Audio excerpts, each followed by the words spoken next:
Hello, नमस्कार. Classmate e learning या online प्लॅटफॉर्ममध्ये तुम्हा सर्वांचं स्वागत आहे. राज्यसेवा पूर्वपरीक्षा 2025साठी साधारणतः आपल्याकडे 16 ते 17 दिवस म्हणजे आजपासनं म्हणजेच 11 सप्टेंबरपासनं साधारणतः 15 दिवस आपल्याकडे शिल्लक आहेत आणि त्या 15 दिवसांमध्ये चालू घडामोडींचा अभ्यास एकंदरीतच प्रॉपर वेनं झालेला आहे किंवा नाही, तर ते पडताळण्यासाठी आणि एकंदरीतच चालू घडामोडींचा रिव्हिजन करण्यासाठी आपण सुपर 200 बॅच घेऊन आलेलो आहोत. सो त्यातील हे पहिले लेक्चर असणार आहे. या अंतर्गत किंवा या बॅचमध्ये आपण दररोज 15 प्रश्न 15 टॉपिक्स जे काही फाइंड आउट केलेले आहे की एकंदरीतच मागील वर्षातील प्रश्नपत्रिकांच्या आधारावर, तर असे 15 टॉपिक्सवर 15 प्रश्न दररोज आपण बघणार आहोत. सो 15 दिवसांमध्ये साधारणतः 220पेक्षा अधिक प्रश्नांचं विश्लेषण आपण या ठिकाणी करणार आहोत आणि त्या अनुषंगाने जे काही मटेरियल आहे ते तुम्हाला या बॅच अंतर्गत प्रोव्हाइड केले जाईल. यासोबतच या लेक्चरमध्ये कव्हर न होणाऱ्या आणखी काही महत्त्वपूर्ण वाटणाऱ्या ज्या गोष्टी आहेत तर त्या देखील तुम्हाला एका प्रायव्हेट टेलिग्राम चॅनलमध्ये प्रोव्हाइड केल्या जाईल. ओके, सो त्याची लिंक देखील तुम्हाला प्रोव्हाइड केली जाईल. हे लेक्चर सर्वांसाठी असणार आहे, ओपन टू ऑल असणार आहे आणि ते तुम्हाला ॲपवर आणि यूट्यूबवर देखील तुम्हाला बघायला मिळणार आहे. यानंतरचे लेक्चर आपण जे काही बॅच आहे तर त्यासाठी कस्टमाइज करूयात. सो या लेक्चरमध्ये आपण पुरस्कार आणि त्या पुरस्कारांतर्गत ज्या काही महत्त्वपूर्ण पुरस्कार आहेत सो ते प्रश्नांच्या माध्यमातून आपण रिवाईज करूयात. ओके, सो थेट आपण कुठलाही फापट पसारा चर्चा न करता आपण लेक्चरला सुरू करूयात. ओके, आता सुरुवातीला या ठिकाणी काही प्रश्न घेतलेला आहे जे राज्यसेवा पूर्व किंवा कंबाईंड पूर्वमध्ये पुरस्कार या टॉपिक अंतर्गत विचारण्यात आलेला आहे. सो कशा पद्धतीने आयोग आपल्याला प्रश्न विचारत असतो सो त्याचा एक आढावा आपण या ठिकाणी घेऊयात. आता हा जो पुरस्कार आहे तो पद्म पुरस्कारासंदर्भाने 2024च्या पद्म पुरस्काराच्या बाबतीत प्रश्न विचारण्यात आलेला होता. ओके, विधानांच्या स्वरूपात. सो यामध्ये तुम्ही बघू शकता की त्यामध्ये 30 पुरस्कार प्राप्तकर्त्या महिला आहेत. त्यामध्ये 6 पद्मविभूषण पुरस्कार जाहीर केले गेले, 17 पद्मभूषण आणि 110 पद्मश्री पुरस्कार जाहीर करण्यात आले, असा प्रश्न विचारण्यात आलेला होता. आणि जो विधान आहे तो चुकीचं स्टेटमेंट टाकलेलं होतं. या ठिकाणी 5 पद्मविभूषण पुरस्कार आहेत ते देण्यात आलेलं होतं. ओके, सो या प्रश्नाचा योग्य पर्याय त्यावेळेस किंवा या प्रश्नाचा योग्य पर्याय होता फक्त अ आणि क किंवा ए आणि सी. त्यानंतरचा भारतातील साहित्य क्षेत्रातील सर्वोच्च पुरस्कार मानला जाणारा ज्ञानपीठ पुरस्काराच्या संदर्भाने देखील राज्यसेवा पूर्व 2021मध्ये विचारण्यात आलेला आहे की कोणत्या संस्थेमार्फत ते दिला जातो. सो भारतीय ज्ञानपीठ या सांस्कृतिक संघटनेमार्फत दिला जातो. त्यानंतर 2021मध्येच ऑस्कर पारितोषिकासंदर्भात विचारण्यात आलेलं आहे. अँथनी हॉपकिन्स यांना मिळालेलं होतं. ओके, सो यासोबतच या ठिकाणी काही नमुना दाखल आपण कंबाईन पूर्वपरीक्षा अलीकडे जे झालेले आहेत तर त्याचे प्रश्न देखील घेतलेले आहे. अगेन 75व्या प्रजासत्ताक दिनाच्या पूर्वसंध्येला अर्थात 2024मध्ये जी काही प्रजासत्ताक दिनी किंवा त्याआधी जे पद्म पुरस्कार जाहीर झालेलं होतं तर किती मान्यवरांना ते प्राप्त झालेलं आहे, असा प्रश्न अलीकडे लेटेस्टमध्ये जे काही कंबाईनची पूर्वपरीक्षा झालेली आहे ग्रुप सीची तर त्यावर प्रश्न विचारण्यात आलेला होता. त्यासोबतच 2024च्या या ग्रुप सीच्या परीक्षेमध्ये रसायनशास्त्रातील नोबेल पुरस्कार कोणाला देण्यात आला, असा प्रश्न विचारण्यात आलेला आहे. हे जे काही या नोबेल पुरस्कार असतील, पद्म पुरस्कार असतील ते आपण पुढच्या स्लाईडमध्ये बघणारच आहोत. ओके, यासोबतच कंबाईंड ग्रुप बीमध्ये एकंदरीतच 2021मध्ये मराठी साहित्य अकादमी पुरस्कार यावर देखील प्रश्न विचारण्यात आलेला आहे. सो या ठिकाणी काही प्रश्न आपण फक्त कशा पद्धतीने आयोग प्रश्न विचारतो आहे तर ते जाणून घेण्यासाठी आपण घेतलेलं आहे. याहीपेक्षा अधिक प्रश्न आपल्याला पुरस्कारांवर ज्यामध्ये महाराष्ट्र भूषण पुरस्कार असतील, त्यानंतर ज्ञानपीठ पुरस्काराच्या संदर्भाने प्रश्न विचारण्यात आलेला आहे. ओके, शौर्य पुरस्काराच्या संदर्भाने. सो ते आपण पुरस्कार पुढच्या स्लाईडमध्ये घेणारच आहोत. ओके, सो थेट आपण आपल्या पहिल्या प्रश्नाकडे जाऊयात. आता पहिला जो प्रश्न या ठिकाणी विचारण्यात आलेला आहे तो एकंदरीतच आंतरराष्ट्रीय बुकर पुरस्कार 2025च्या अनुषंगाने या ठिकाणी प्रश्न विचारण्यात आलेला आहे. सो पहिला जो पुरस्कार आहे तो खालील योग्य विधानांचा विचार करा.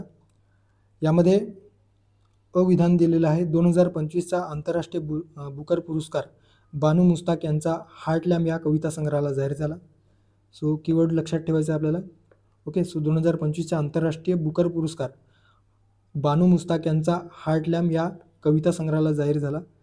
त्यानंतर दुसरा स्टेटमेंट आहे ब आंतरराष्ट्रीय बुकर पुरस्कार जिंकणारे पहिले भारतीय ठरले. ओके. सो आंतरराष्ट्रीय बुकर पुरस्कार जिंकणारे बानू मुस्ताक हे पहिले भारतीय ठरले का? त्यानंतर क विधान आहे 2024चा आंतरराष्ट्रीय बुकर पुरस्कार जेनी अर्पनबेक, ओके. सो जेनी अर्पनबेक यांच्या कैरोज कादंबरीला मिळाला, ओके. आणि या ठिकाणी आपल्याला पर्याय दिलेला आहे. सो अ आणि क योग्य, फक्त ब योग्य, फक्त क योग्य, वरील सर्व योग्य. आता आंतरराष्ट्रीय बुकर पुरस्कार आणि बुकर पुरस्कार असे दोन प्रकार एकंदरीतच मॅन ग्रुप फाउंडेशन त्यानंतर कॅंगस्टॅट या नावाची जी संस्था आहे तर त्या संस्थेमार्फत दिला जातो आहे, ओके. सो या ठिकाणी आपण आंतरराष्ट्रीय बुकर पुरस्काराच्या संदर्भाने जे प्रश्न विचारले आहेत तर ते बघूयात. हार्टलॅम्प या लघुकथा संग्रहाला ज्याला हृदयदीप देखील म्हटलं जातो. सो कन्नड भाषेतील हृदयदीप ज्याला इंग्रजी अनुवाद हार्टलॅम्प असं केलं गेलेलं आहे. आणि या लघुकथा संग्रहाला 2025चा आंतरराष्ट्रीय बुकर पुरस्कार जाहीर झालेला आहे. सो ते लक्षात ठेवायचं आहे. आणि या हार्टलॅम्पचे जे लेखक आहेत किंवा जे काही लघुकथा संग्रह आहे ते कोणाचा आहे तर बानू मुस्ताक, ओके. सो कन्नड लेखिका आहेत बानू मुस्ताक. सो ते लक्षात ठेवायचं आहे. याचे इंग्रजी अनुवाद कोणी केलेला आहे? सो हृदयदीप याचे इंग्रजी अनुवाद हार्टलॅम्प असं कोणी केलेलं आहे तर दीपा भास्ती यांनी केलेलं आहे. सो ते लक्षात ठेवायचं आहे, दीपा भास्ती. आणि हा पुरस्कार जिंकणारा किंवा हे जे काही पुरस्कार आहे सो ते जिंकणारे भारतीय पहिले अनुवादक ठरलेले आहेत, ओके. सो इंग्रजीमध्ये दीपा भास्ती यांनी हृदयदीपचे अनुवाद केलेला आहे हार्टलॅम्प म्हणून. आणि अनुवादक पहिले भारतीय अनुवादक ठरलेले आहे जो आंतरराष्ट्रीय बुकर पुरस्कार 2025चे विजेता ठरलेला आहे, ओके.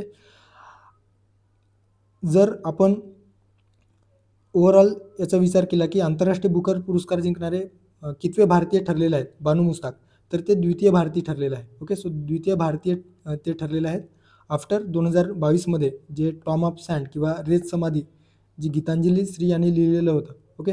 सो यांच्यानंतर बानू मुस्ताक हे द्वितीय भारतीय ठरलेले आहेत ज्यांचा हार्टलॅम्प किंवा हृदयदीप या कन्नड लघुकथा संग्रहाला आंतरराष्ट्रीय बुकर पुरस्कार मिळालेला आहे, ओके. आणि अनुवादाचा इंग्रजी अनुवादाचा पहिले भारतीय दीपा भास्ती ठरलेला आहे, ते आपल्याला लक्षात ठेवायचं आहे, कन्फ्युजन करायचं नाही. दक्षिण भारतातील जे काही पितृसत्ताक जीवनशैली आहे तर त्यामध्ये स्त्रियांची स्थिती कशा पद्धतीने होती तर त्या विषयाचे वर्णन या हार्टलॅम्पमध्ये करण्यात आलेलं आहे. सो ते एक लक्षात ठेवायचं आहे. 2024चे जे विजेते होते तर कैरोज जे जर्मन साहित्य आहे. सो जर्मन साहित्यासाठी किंवा जर्मन कादंबरीसाठी कैरोज या कादंबरीला जे जेनी अर्पनबेक व अनुवादक कोण होते तर Michael Hoffman. So Michael Hoffman यांनी इंग्रजीमध्ये त्याचा अनुवाद केलेला आहे. आणि मूळ जे काही साहित्य आहे ते जर्मन भाषेत आहे, ओके. सो कैरोज या कादंबरीला 2024चा एकंदरीतच आंतरराष्ट्रीय बुकर पुरस्कार मिळालेला होता, ओके. आता प्रश्नात काय दिलेलं आहे तर पहिले जे विधान दिलेलं आहे तर त्याच्यामध्ये 2025चा आंतरराष्ट्रीय बुकर पुरस्कार बानू मुस्ताक यांचा हार्टलॅम्प या कविता संग्रहाला जाहीर झाला, ओके. तुम्ही 2020 किंवा 21चं जे राज्यसेवा पूर्व आहे तर त्यामध्ये प्रश्न जर बघाल तर त्यावर साहित्य अकादमीच्या पुरस्काराच्या संदर्भाने असंच प्रश्न विचारण्यात आलेला होता. आणि त्यामध्ये कथासंग्रहाऐवजी किंवा कविता संग्रहाऐवजी कादंबरीला देण्यात आलेला होता. आणि त्या एका स्टेटमेंटवर आयोगाने एकंदरीत तो प्रश्न चुकवलेला होता, ओके. किंवा त्या प्रश्नांवर फसवलेलं होतं, ओके. सो 2025चा आंतरराष्ट्रीय बुकर पुरस्कार बानू मुस्ताक यांचा हार्टलॅम्प या कविता संग्रहाला जाहीर झाला. आताच आपण बघितलं की ते कविता संग्रह आहे का तर ते लघुकथा संग्रह आहे, त्याच्यामुळे जे विधान आहे ते विधान या ठिकाणी चुकीचं आहे. इथपर्यंत जे काही स्टेटमेंट आहे ते बरोबर आहे, मात्र या ठिकाणी कविता संग्रह दिल्या कारणामुळे हे जे काही विधान आहे ते चुकीचं असणार आहे. त्यानंतर ब विधान जे आहे तर ब विधान काय दिलेलं आहे आंतरराष्ट्रीय बुकर पुरस्कार जिंकणारे पहिले भारतीय ठरले. सो हे देखील चुकीचं आहे. आताच आपण बघितलं गीतांजली श्री हे पहिले भारतीय होते आणि त्यानंतर यांच्यानंतर बानू मुस्ताक हे द्वितीय भारतीय ठरलेले आहेत, ओके. सो द्वितीय भारतीय ते पुरस्कार विजेते ठरलेले आहे, त्याच्यामुळे ब देखील या ठिकाणी चुकीचं आहे. त्यानंतरचा क स्टेटमेंट 2024चा आंतरराष्ट्रीय बुकर पुरस्कार जेनी एर्पनबेक यांचा कैरोज या कादंबरीला मिळाला. सो या ठिकाणी क जे विधान आहे ते बरोबर असणार आहे. आणि आपल्याला योग्य विधानांचा विचार करा असा प्रश्न विचारण्यात आलेला होता. सो लक्षात ठेवायचं या ठिकाणी या प्रश्नाचा योग्य पर्याय असणार आहे पर्याय क्रमांक 3 फक्त क, ओके. सो फक्त क योग्य या ठिकाणी योग्य पर्याय असणार आहे. या व्यतिरिक्त काही बेसिक या ठिकाणी जे काही विधान आहेत तर ते तुम्ही बघू शकता, ज्याच्यामध्ये याची सुरुवात जर आपण बघितलं आंतरराष्ट्रीय बुकर पुरस्कारची तर 2005 पासून याची सुरुवात झालेली आहे. सुरुवातीला मॅन ग्रुप या गटाद्वारे जे काही पुरस्कार आहे ते देण्यात येत होतं. मात्र 2019 पासून कॅंगस्टार्ट या नावाची संस्था एकंदरीतच मॅन ग्रुप या गटाचे जे काही प्रायोजकत्व आहे ते रद्द करण्यात आले आणि त्यानंतर कॅंगस्टार या नावाची संस्थाने त्याचे प्रायोजकत्व घेतले आणि त्यानंतर 2019 पासून या संस्थेमार्फत हे देण्यात येतो. सुरुवातीला याचे नाव काय होते तर मॅन बुकर इंटरनॅशनल प्राईज या नावाने संबोधण्यात येत होतं. स्वरूप काय आहे तर 50,000 पाऊंड जे काही युरोपियन पाऊंड आहे तर त्या स्वरूपामध्ये पुरस्कार देण्यात येतो. पहिले विजेते कोण ठरलेले आहेत तर लक्षात ठेवायचं आहे, पहिले आंतरराष्ट्रीय बुकर पुरस्कार विजेते ठरलेले आहेत अल्बानियाचे लेखक इस्माईल काद्रे. ओके, सो लक्षात ठेवायचं आहे इस्माईल काद्रे हे पहिले पुरस्कार विजेता ठरलेले आहेत. ओके, पुढे जाऊयात. त्यानंतरचा आणखी या ठिकाणी एक लक्षात ठेवायचं आहे, आपण आंतरराष्ट्रीय बुकर पुरस्कार बघितला 2024चा जो काही बुकर पुरस्कार आहे, आंतरराष्ट्रीय बुकर पुरस्कार वेगळा आणि बुकर पुरस्कार वेगळा. सो 2024चा बुकर पुरस्कार कुणाला जाहीर झालेला आहे तर ते लक्षात ठेवायचं आहे ऑर्बिटल या कादंबरीसाठी. ओके, सो ऑर्बिटल या कादंबरीसाठी एकंदरीतच जी काही ब्रिटिश लेखिका आहे Samantha Harvey. Okay, so Samantha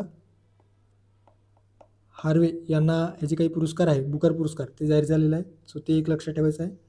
okay, so Samantha Harvey नाव लक्षात ठेवायचं आहे. आणखी या बुकर पुरस्काराची सुरुवात 1969 पासून झालेली आहे, ते देखील आपल्याला लक्षात ठेवायचं आहे. आणि ब्रिटन व आयर्लंडमध्ये, okay, so Britain plus Ireland, okay, so या दोन देशांमधील इंग्रजी भाषेत जे काही साहित्य प्रकाशित झालेलं आहे, सो उत्कृष्ट साहित्याला हा पुरस्कार दिला जातो. आणि इतर भाषेतील पुरस्कारासाठी याच्यामध्ये आंतरराष्ट्रीय बुकर पुरस्काराला दिला जातो आहे. ओके, सो ते एक लक्षात ठेवायचं आहे. सो बुकर पुरस्कार हे फक्त इंग्रजी भाषेत आणि विशेषतः ब्रिटन व आयर्लंडमध्ये प्रकाशित झालेल्या उत्कृष्ट साहित्य कृतीसाठी दिला जातो आहे. 2024चा बुकर पुरस्कार समांथा हार्वे यांना जाहीर झालेला आहे. सो ते एक लक्षात ठेवायचं आहे. ओके, पुढे जाऊया. पुढचा प्रश्न 2024चा नोबेल पुरस्कारासंदर्भाने प्रश्न विचारण्यात आलेला आहे. सो नोबेल पुरस्कारावर देखील आयोग प्रश्न विचारत असतो. आता या ठिकाणी आपल्याला योग्य विधानांचा विचार करा असा प्रश्न विचारण्यात आलेला आहे. अविधान दिलेलं आहे साहित्यासाठीचा नोबेल दक्षिण कोरियातील हाँगकाँग या महिलेला मिळाला. त्यानंतर ब विधान आहे शांततेचा नोबेल जपानमधील संस्था निहान हिंडेनक्यू या संस्थेला मिळाला. क विधान आहे निहान हिंडेनक्यू ही संस्था महिला हिंसाचाराच्या विरोधात काम करते. ड विधान आहे शांततेचा नोबेल वगळता इतर नोबेल पुरस्कार स्वीडन देशात प्रदान केले जातात. ओके, सो नोबेल पुरस्काराच्या संदर्भाने या ठिकाणी प्रश्न आहे. आता नोबेल पुरस्काराच्या अनुषंगाने आपण हे जे काही माइंड मॅप आहे तर त्या सहाय्याने आपण रिवाईज करूयात, ज्याच्या काही महत्त्वपूर्ण नोबेल पुरस्कार 2024मध्ये जाहीर झालेला होता. सो 2024चा नोबेल पुरस्कार मूलभूत माहिती जर आपण बघितलं तर याची स्थापना 1895मध्ये आल्फ्रेड नोबेल यांचा सन्मानार्थ हे जे काही पुरस्कार आहे त्याची स्थापना करण्यात आलेली आहे. आल्फ्रेड नोबेल कोण होते तर डायनामाइटचा ज्यांनी शोध लावलेला आहे. ओके, पुरस्काराची सुरुवात जर आपण बघितलं स्थापना 1895, सुरुवात कधी झालेली आहे तर 1901मध्ये या पुरस्काराची सुरुवात झालेली आहे. आणि लक्षात ठेवायचं आहे अर्थशास्त्रातील नोबेल वगळता इतर नोबेल पुरस्काराची सुरुवात 1901ला झालेली आहे. लेटर 1969मध्ये अर्थशास्त्राचे जे काही नोबेल आहेत ते देण्यास सुरुवात झाली. सो 1969ला अर्थशास्त्राच्या नोबेल पुरस्काराची सुरुवात झाली. शांततेचा नोबेल वगळता इतर जे काही पुरस्कार आहे तर ते लक्षात ठेवायचं आहे स्वीडन देशाकडून प्रदान केला जातो. तर शांततेचा नोबेल हा नॉर्वे या देशांकडून प्रदान केला जातो. सो या ठिकाणी स्टेटमेंटमध्ये आपल्याला विचारण्यात आलेलं होतं की शांततेचा नोबेल वगळता इतर नोबेल पुरस्कार स्वीडन देशात प्रदान केला जातो. सो जे काही विधान आहे त्या ठिकाणी योग्य असणार आहे. ओके, आणि शांततेचा नोबेल कुठे प्रदान केला जातो तर नॉर्वे देशामध्ये. ओके, सो ते लक्षात ठेवायचं आहे. आतापर्यंतचे जे काही भारतीय आहेत तर त्या ठिकाणी तुम्ही बघू शकता आतापर्यंत भारतीय कोणकोणत्या भारतीयांना ते नोबेल पुरस्कार जाहीर झालेले आहे. सर्वात आधी पहिले पुरस्कार विजेते होते रवींद्रनाथ टागोर 1913मध्ये त्यांच्या साहित्यकृतीसाठी पुरस्कार जाहीर झालेलं होतं. त्यानंतर CV रमन 1930मध्ये भौतिकशास्त्रातील उल्लेखनीय कामगिरीसाठी, मदर टेरेसा अमर्त्य सेन 1998मध्ये, कैलास सत्यार्थी 2014मध्ये, त्यानंतर अभिजित बॅनर्जी 2019मध्ये. ओके, सो अर्थशास्त्राच्या नोबेल अभिजित बॅनर्जी यांना 2019मध्ये जाहीर झालेला आहे.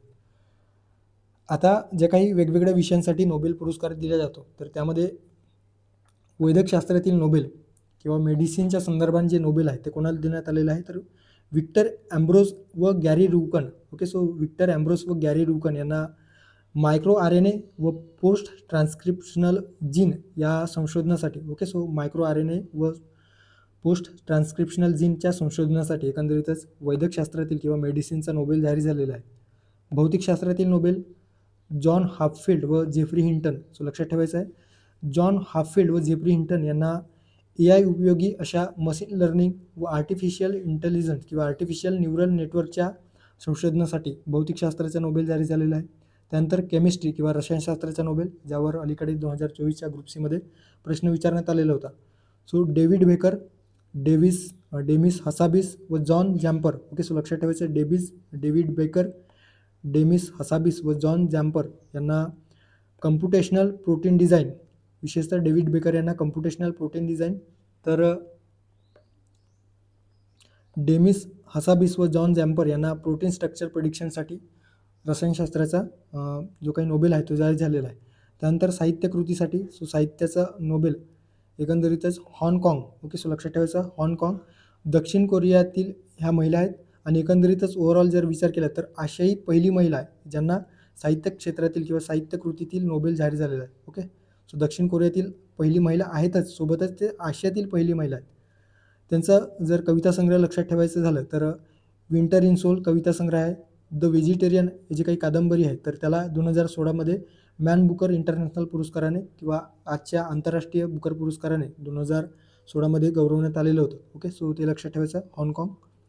त्यानंतर अर्थशास्त्रातील नोबेल डॅरेन एकमोग्लू, सायमन जॉन्सन्स व जेम्स रॉबिन यांना जाहीर झालेला आहे.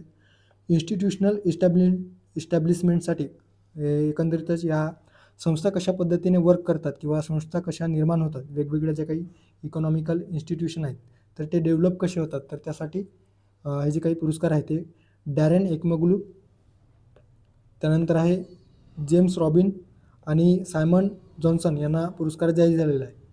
त्यानंतरचा आहे शांतता किंवा पीससाठीचा नोबेल निहान हिंडेनक्यून ही संस्था, जी जपानमधील संस्था आहे. सो या जपानमधील संस्थेला शांततेचा नोबेल जाहीर झालेला आहे. या संस्थेविषयी लक्षात ठेवायचं, 10 ऑगस्ट 1956 1956मध्ये या संस्थेची स्थापना झालेली आहे. हेडक्वार्टर कुठं आहे तर टोकियो. सो जपानमधील टोकियो या ठिकाणी या हिंडेनक्यू संस्थेचे हेडक्वार्टर आहे. आणि महत्त्वाचं म्हणजे अण्वस्त्रमुक्त जगासाठी काम करते. विशेषतः जे काही दुसऱ्या महायुद्धानंतर जपानमधील जे अणुबॉम्बचे स्फोट झालेलं होतं, सो त्यानंतर अणुबॉम्ब किती विघातक ठरू शकते आणि त्याला रोखण्यासाठी म्हणून जी काही संस्था आहे तर या संस्थेचे जे काही स्थापना आहे ती जपानमध्ये करण्यात आली. एकंदरीतच हिरोशिमा आणि नागासाकी या 2 शहरांवर जे झालेलं एकंदरीत अणुबॉम्ब स्फोट आहे तर त्याचा दुष्परिणाम अख्ख्या जपानला त्या ठिकाणी भोगावं लागलेलं होतं. ओके, सो त्या अनुषंगाने निहान हिंडेनक्यू ही संस्था अण्वस्त्रमुक्त जगासाठी काम करते. विशेषतः अण्वस्त्र किंवा न्यूक्लिअर जे काही वेपन्स आहेत तर ते नष्ट करावेत आणि शांततेच्या मार्गाने देशांनी सहकार्य करावे यासाठीही काम करते. ओके, सो या ठिकाणी आता आपण प्रश्नाकडे येऊयात. 2024चा नोबेल पुरस्कार या संदर्भात आपल्याला योग्य विधान विचारलेलं आहे. पहिलं विधान आहे, साहित्यासाठीचा नोबेल दक्षिण कोरियातील हाँगकाँग या महिलेला मिळाला. बरोबर आहे, आपण या ठिकाणी बघितलेलं आहे, साहित्याचा नोबेल हाँगकाँग दक्षिण कोरियातील महिलेला मिळालेला आहे. त्यामुळे जे विधान आहे ते विधान या ठिकाणी योग्य असणार आहे. त्यानंतरचा शांततेचा नोबेल जपानमधील निहान हिंडेनक्यू या संस्थेला मिळाला, हे देखील योग्य असणार आहे. ओके, सो निहान हिंडेनक्यू ही संस्था. त्यानंतर स्टेटमेंट आहे, निहान हिंडेनक्यू ही संस्था महिला हिंसाचाराच्या विरोधात काम करते. ओके, सो महिला हिंसाचाराच्या विरोधात काम करते का तर नाही.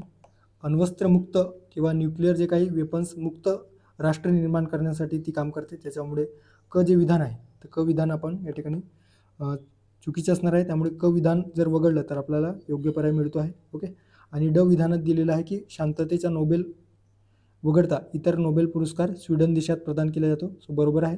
तर शांततेचा नोबेल एकंदरीतच नॉर्वे देशाकडनं प्रदान केला जातो आहे. ओके, सो ते लक्षात ठेवायचं आहे. सो अशा पद्धतीने या प्रश्नाचं योग्य पर्याय असणार आहे पर्याय क्रमांक 4 अ, ब आणि ड. ओके, सो अ, ब आणि ड योग्य. पुढे जाऊया. पुढचा प्रश्न आहे वल्नना स्वरूपाचा प्रश्न विचारला जाऊ शकतो, महत्त्वाचा आहे. 2025चा संयुक्त राष्ट्राचा लोकसंख्या पुरस्कार डॅश यांना जाहीर झाला. ओके, सो युनायटेड नेशनचा पुरस्कार असल्यामुळे त्यातल्या त्यात लोकसंख्येविषयी पुरस्कार असल्यामुळे ते आपल्याला लक्षात ठेवायचं आहे. मृत्युंजय महापात्रा, माधव गाडगीळ, पौर्णिमा देवी बर्मन आणि वर्षा देशपांडे. आता या ठिकाणी जे ऑप्शन्स आहेत तर त्या ऑप्शनचा देखील आपण विचार करूया. मृत्युंजय महापात्रा, सो मृत्युंजय महापात्रा यांना सासाकावा युनायटेड नेशनचा सासाकावा पुरस्कार जाहीर झालेला आहे. सो या ठिकाणी ते इन्फॉर्मेशन दिलेलं आहे. माधव गाडगीळच्या बाबतीत लक्षात ठेवायचं आहे. माधव गाडगीळ यांना एकंदरीतच चॅम्पियन्स ऑफ द अर्थ पुरस्कार, okay, so champions of the earth 2024चा पुरस्कार जाहीर झालेला आहे. सो ते एक लक्षात ठेवायचं आहे.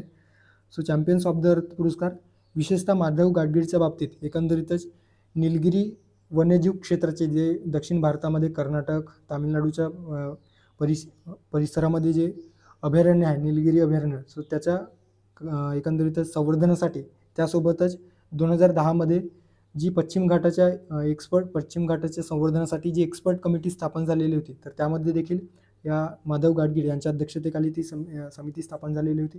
सो ते लक्षात ठेवायचं आहे. आता चॅम्पियन्स ऑफ द अर्थ पुरस्काराच्या संदर्भात लक्षात ठेवायचं आहे. ही एकंदरीतच पर्यावरणातील नोबेल म्हणून या पुरस्काराला ओळखला जातो किंवा पर्यावरणात शास्त्रातील सर्वोच्च पुरस्कार. ओके, पर्यावरणातील नोबेल किंवा पर्यावरणातील सर्वोच्च पुरस्कार म्हणून ही हा जो काही पुरस्कार आहे चॅम्पियन्स ऑफ द अर्थ तो पुरस्कार ओळखला जातो आहे.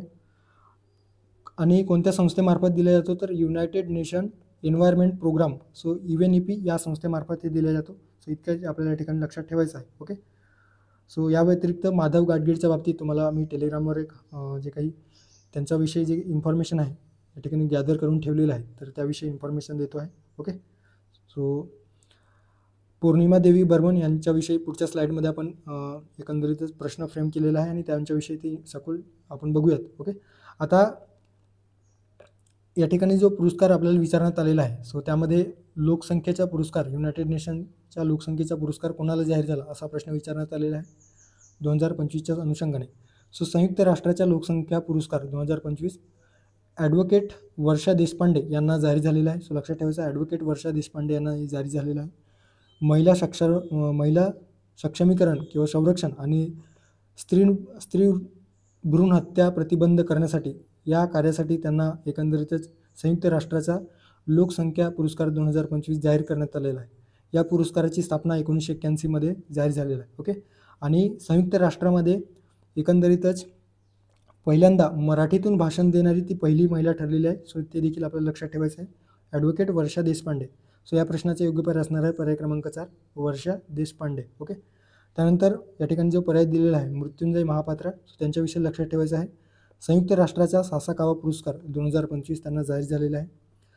मृत्युंजय महापात्रा एकंदरीतच भारत आणि हरकुंती राहायू इंडोनेशिया अशा 2 व्यक्तींना संयुक्तपणे हा सासाकावा पुरस्कार 2025 जाहीर झालेला आहे. ओके, आता सासाकावा पुरस्कार कशासाठी दिला जातो तर जागतिक स्तरावर जे काही ज्या आपत्ती जोखीम आहेत किंवा आपत्ती व्यवस्थापन करण्याच्या संदर्भात जे काही महत्त्वपूर्ण कार्य करणारे व्यक्ती आहेत तर त्यांना हा पुरस्कार देण्यात येतो आहे.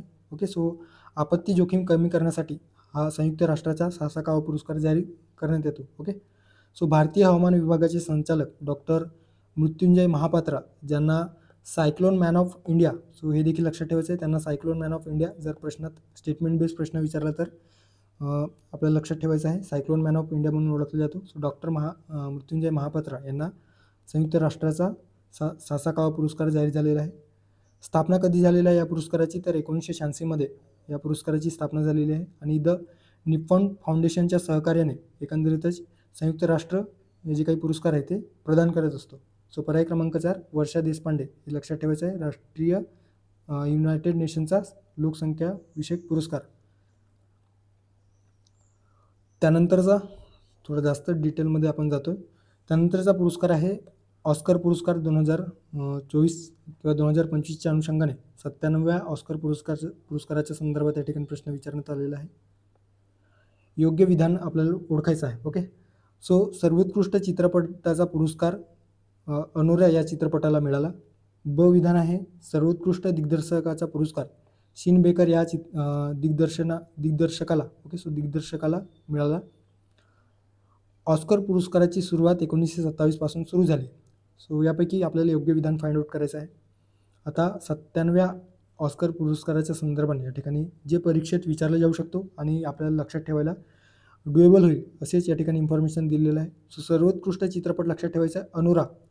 सो सर्वोत्कृष्ट चित्रपटाचा पुरस्कार अनुरा या चित्रपटाने मिळवलेला आहे किंवा प्राप्त केलेला आहे.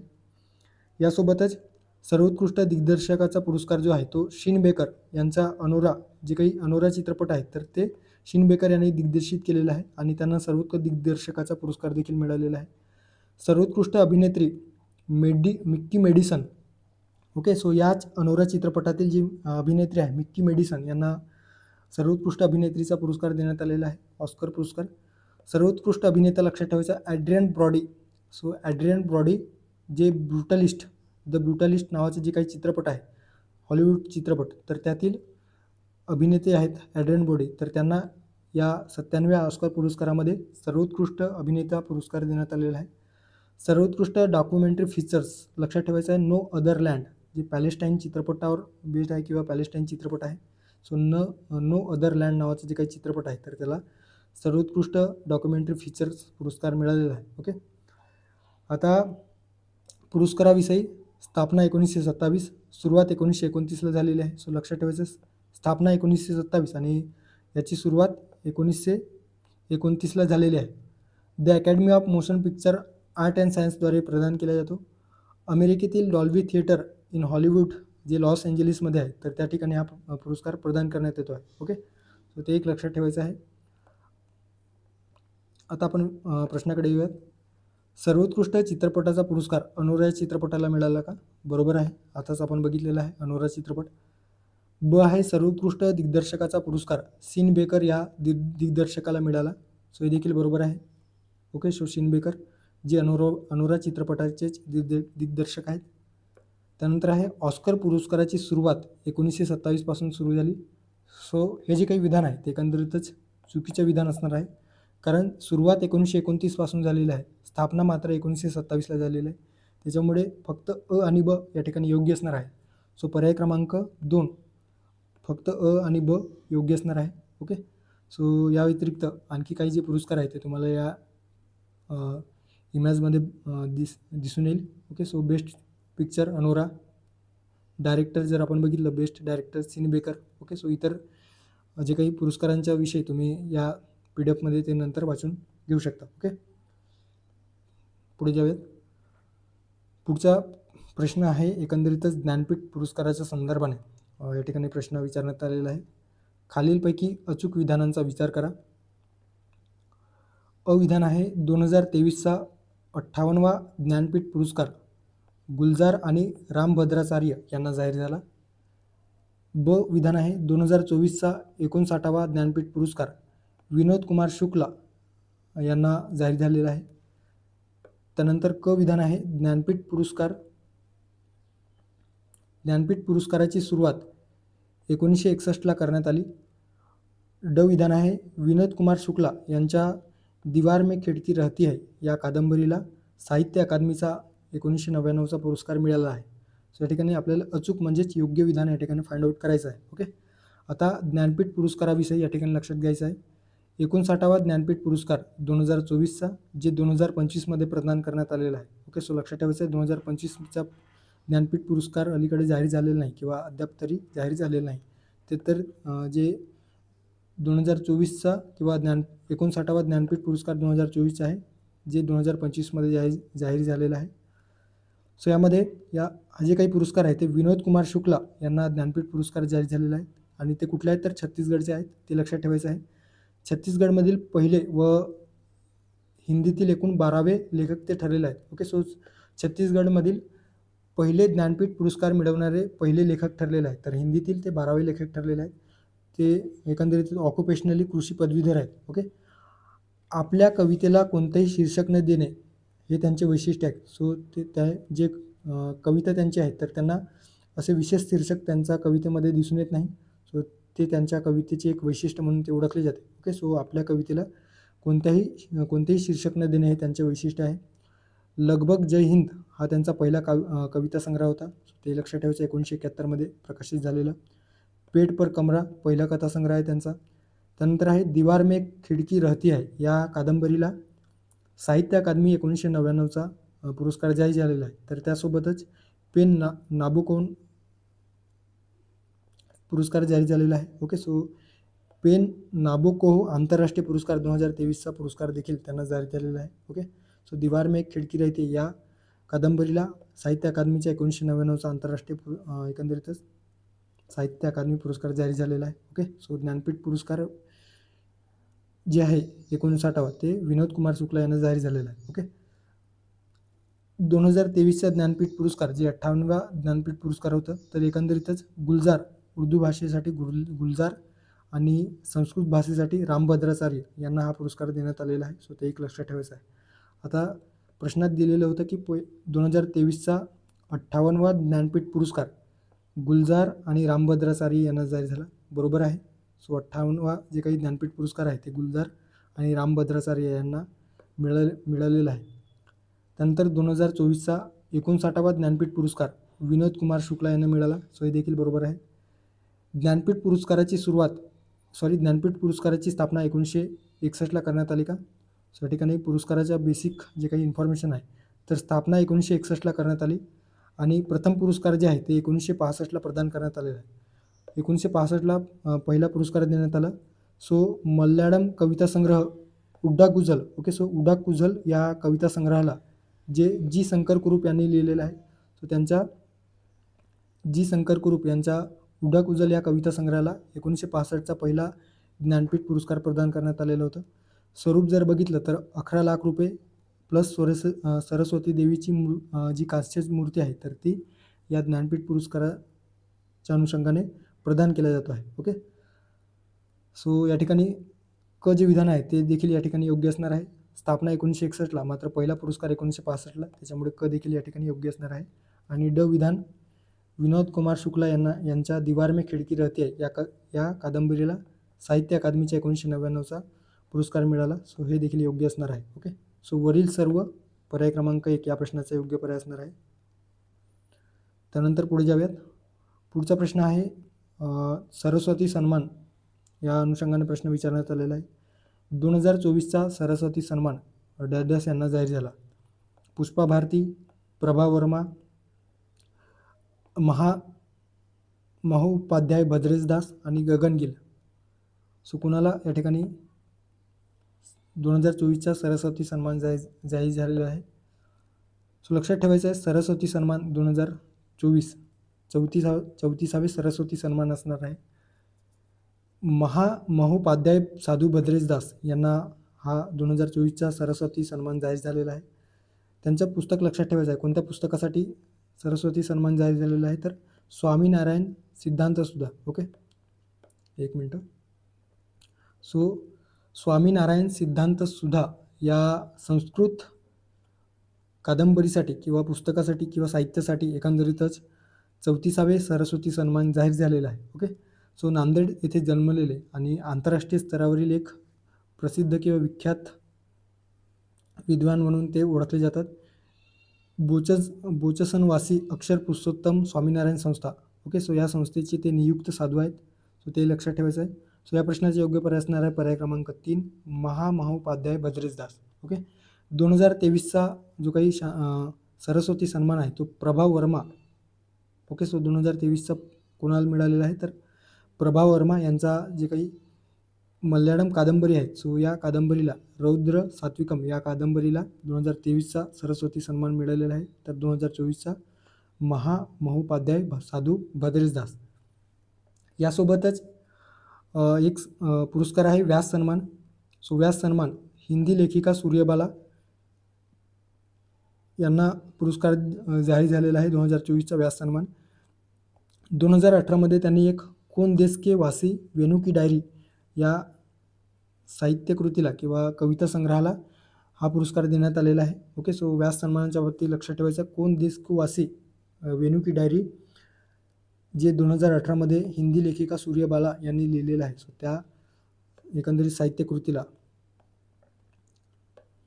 34वा व्यास सन्मान प्रदान करण्यात आलेला आहे. ओके,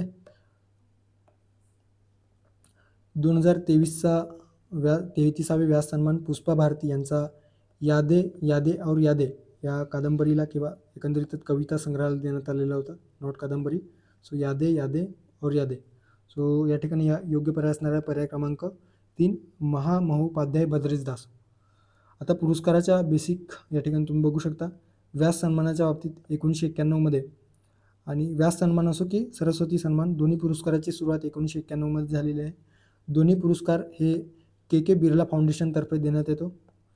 व्यास सन्मान हे फक्त हिंदी साहित्यकृतीसाठी देण्यात येतो, तर जे काही सरस्वती सन्मान आहे ते कुठल्याही संविधानातील जे काही 22 भाषा आहेत तर त्या 22 भाषेतील प्लस जे काही 2 आणखी भाषा त्याच्यामध्ये आय थिंक राजस्थानी आणि इंग्रजी या साहित्यकृतीसाठी ते प्रदान केलं जातं. ओके, सो 34वे सरस्वती सन्मान महामहोपाध्याय साधू भद्रेश दास यांना जाहीर झालेला आहे, ते एक लक्षात ठेवायचं आहे. सॉरी, या ठिकाणी राज्यघटनेच्या 8व्या अनुसूचीतील 22 भाषांमध्ये लिहिल्या गेलेल्या 10 वर्षात प्रकाशित झालेल्या उत्कृष्ट साहित्यकृतीला एकंदरीतच सरस्वती सन्मान जाहीर झालेला आहे. मी चुकीनं एकंदरीतच 24 भाषा म्हटलेला आहे. 24 भाषा हे साहित्य अकादमीसाठी देण्यात येतो, तर या ठिकाणी सरस्वती सन्मान 22 भाषेसाठी दिला जातो. ओके, सो ते एक लक्षात ठेवायचं आहे. पहिले जे काही सरस्वती सन्मान विजेते होते तर हरिवंश राय बच्चन. सो ते लक्षात ठेवायचं आहे. सो पर्याय क्रमांक 3 या प्रश्नाचा योग्य पर्याय असणार आहे. त्यानंतरचा पुढचा प्रश्न आहे, साहित्य अकादमी पुरस्कार 2024च्या संदर्भात खालीलपैकी कोणते विधान अचूक आहे? अचूक म्हणजे योग्य आहे. आता साहित्य अकादमीच्या बाबतीत आयोगाने यापूर्वी देखील वारंवार फ्रिक्वेंटली राज्यसेवा पूर्व असेल, कंबाईन पूर्व असेल किंवा कंबाईनच्या मुख्य परीक्षेवर यावर प्रश्न विचारलेला आहे. सो 2024च्या साहित्य अकादमीच्या संदर्भाने या ठिकाणी लक्षात ठेवायचं आहे. अविधान स्टेटमेंट काय दिलेलं आहे, तर मराठी भाषेसाठीचा पुरस्कार यंदा डॉक्टर सुधीर रसाळ यांना जाहीर झाला. ब आहे, सुधीर रसाळ यांचे विंध्यांचे गद्यरूप या कथासंग्रहाला हा पुरस्कार जाहीर झाला. त्यानंतर क स्टेटमेंट आहे, 2023चा हा पुरस्कार कृष्णात खोत यांचा रिंगण या कादंबरीला जाहीर झाला होता. ड आहे, साहित्य अकादमी पुरस्काराची स्थापना 12 मार्च 1954 झाली. या ठिकाणी आपल्याला अचूक म्हणजेच योग्य स्टेटमेंट किंवा विधान विचारलेलं आहे. ओके, साहित्य अकादमी पुरस्कार 2024. आता एक लक्षात ठेवायचं, या ठिकाणी जे काही क्रम दिलेला आहे साहित्य अकादमी 3. ओके, या ठिकाणी परत 5, 6 ते जे काही डाटा आहे किंवा कंटेंट कन्सोलिडेट करताना ते लाईन वाईज आपण तयार करण्याचा प्रयत्न केलेला आहे, त्या अनुषंगाने दिलेलं आहे. ओके, सो लवकरच ते PDF देखील आपण विशेषतः कंबाईन पूर्वपरीक्षेच्या आधी तुम्हाला ते संपूर्ण वर्षभरातील ते PDF आपण आपल्या ॲपवर अवेलेबल करून देऊ. मात्र तुर्तास आपल्याकडे राज्यसेवा पूर्वसाठी वेळ कमी असल्याने आपण जे काही महत्त्वपूर्ण पुरस्कार आहेत तेच आपण या ठिकाणी बघतो आहोत. सो या क्रमांकाचा विचार जास्त करायचा नाही, फक्त जे काही टॉपिक दिलेला आहे तर त्या टॉपिकच्या अनुषंगाने आपण रिवाईज करायचं आहे. ओके, सो साहित्य अकादमी पुरस्कार 2024च्या बाबतीत मराठी भाषेसाठी डॉक्टर सुधीर रसाळ यांना पुरस्कार देण्यात आलेला आहे आणि त्यांचे जे काही साहित्य आहे ते विंध्यांचे गद्यरूप. सो लक्षात ठेवायचं आहे, विंध्यांचे गद्यरूप हे एक समीक्षा संग्रह आहे. ओके, सो समीक्षा संग्रहाचा जे काही साहित्यकृती आहे तर या साहित्यकृतीला एकंदरीतच मराठी भाषेसाठी साहित्य अकादमी पुरस्कार जाहीर झालेला आहे. आता सुधीर रसाळ यांच्याविषयी बेसिक किंवा मूलभूत जे आपल्या परीक्षेत विचारले जाऊ शकतो. सो लक्षात ठेवायचं, छत्रपती संभाजीनगर जिल्ह्यातील वैजापूर या ठिकाणी त्यांचा जन्म झालेला आहे. 1990 ते 1993 या वर्षी ते औरंगाबाद विद्यापीठाचे एकंदरीतच मराठी भाषा विभागाचे ते विभाग प्रमुख होते. लेखन जर आपण बघितलं तर मर्ढेकरांवर त्यांनी मोठ्या प्रमाणामध्ये मर्ढेकरांच्या साहित्यावर किंवा मर्ढेकरांच्या नावानं मोठ्या प्रमाणाने त्यांनी साहित्यकृती लिहिलेला आहे. ओके, सो मर्ढेकर असा जो काही कीवर्ड आहे आणि साहित्य अकादमी संदर्भात किंवा सुधीर रसाळ यांच्या अनुषंगाने प्रश्न विचारलेला असेल तर ते योग्य स्टेटमेंट मानायचं, कारण बरेच साहित्यकृती त्यांनी मर्ढेकरांवर लिहिलेलं आहे. ओके, सो मर्ढेकरांवर व्यासंगी लेखन साहित्य आपल्याला दिसून येतात. एक गाव काही माणसं हे त्यांचे व्यक्तिचित्रे साहित्यकृती आहे, सो हे देखील लक्षात ठेवायचं आहे. 2021चा अशोक केळकर मराठी भाषा अभ्यासक पुरस्कार त्यांना जाहीर झालेला होता. महाराष्ट्र सरकारचा आदर्श शिक्षक पुरस्कार देखील त्यांना जाहीर झालेला आहे, सो हे देखील आपल्याला लक्षात ठेवायचं आहे. ओके, सो सुधीर रसाळ यांच्या बाबतीत विधानांच्या स्वरूपात प्रश्न आला तर आपल्याला लक्षात ठेवायचं आहे. त्यानंतर साहित्य अकादमीच्या जे काही 2024च्या साहित्य अकादमी पुरस्काराच्या बाबतीत इंग्रजी पुरस्कारासाठी कोणाला पुरस्कार जाहीर झालेला आहे तर स्पिरिट नाईट या कादंबरीला एकंदरीतच ईस्टन किरे यांना हा इंग्रजी भाषेतील साहित्य अकादमी पुरस्कार जाहीर झालेला आहे. त्यानंतर कोकणी भाषेसाठी मुकेश थडी यांचा रंगतरंग या निबंध संग्रहासाठी पुरस्कार जाहीर झालेला आहे. आणि हिंदी भाषेसाठी मै जब आई बहार या कविता संग्रहाला गगन गिल, ओके, सो लक्षात ठेवायचं गगन गिल यांचा मै जब आई बहार या कविता संग्रहाला हिंदी भाषेतील साहित्य अकादमी पुरस्कार जाहीर झालेला आहे. कोकणीसाठी मुकेश थडी आणि इंग्रजीसाठी ईस्टरिन किरे. ओके, 2023चा साहित्य अकादमी पुरस्कार जे मराठी भाषेसाठी दिलं गेलेलं होतं तर ते कृष्णात खोत यांचा रिंगाण या कादंबरीला जाहीर झालेला आहे. ओके, सो ते एक लक्षात ठेवायचं आहे. पुरस्काराबद्दल जे काही बेसिक इन्फॉर्मेशन आहे तर ते साहित्य अकादमीतर्फे हा पुरस्कार दरवर्षी प्रदान करण्यात येतो. याची स्थापना 12 मार्च 1954ला मुख्यालय कुठे आहे तर नवी दिल्लीतील रवींद्र भवन आणि विशेषतः संस्कृती मंत्रालयाच्या अंतर्गत स्थापन केलेली एक स्वायत्त संस्था आहे. सो ते एक लक्षात ठेवायचं आहे साहित्य अकादमीतर्फे. स्वरूप काय आहे तर 1 लाख रुपये ताम्रपत्र व शाल या साहित्य अकादमी पुरस्काराच्या संदर्भाने प्रदान केला जातो. संविधानातील 8व्या अनुसूचीमध्ये ज्या काही 22 भाषा आहेत प्लस इंग्रजी व राजस्थानी अशा 24 भाषेतील साहित्यकृतीसाठी हा पुरस्कार देण्यात येतो. मराठी भाषेतील पहिले विजेते कोण होते तर तर्कतीर्थ लक्ष्मण शास्त्री जोशी, त्यांचा वैदिक संस्कृतीचा विकास या साहित्यकृतीसाठी एकंदरीतच साहित्य अकादमीचा पहिले मराठी विजेते ते ठरलेले आहेत. सो ते एक लक्षात ठेवायचं आहे. त्यानंतर आपण प्रश्नाकडे येऊयात. आपल्याला अचूक विचारलेलं होतं साहित्य अकादमी पुरस्काराच्या बाबतीत. पहिलं विधान आहे मराठी भाषेसाठीचा पुरस्कार यंदा डॉक्टर सुधीर रसाळ यांना जाहीर झाला.